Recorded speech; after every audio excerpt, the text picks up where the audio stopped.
আজ বৌদ্ধ ধর্মাবলম্বীদের প্রধান ধর্মীয় উৎসব শুভ বুদ্ধ পূর্ণিমা।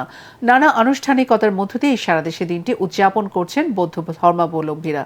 বর্ণাঢ্য আয়োজনে বন্দর নগরী চট্টগ্রামে উদযাপিত হচ্ছে বুদ্ধ পূর্ণিমা। কেন্দ্রীয় বৌদ্ধ বিহার এবং জেলার অন্যান্য বিহারগুলোতে নারী পুরুষ প্রার্থনা সহ ধর্মীয় অনুষ্ঠানে অংশ নেয়।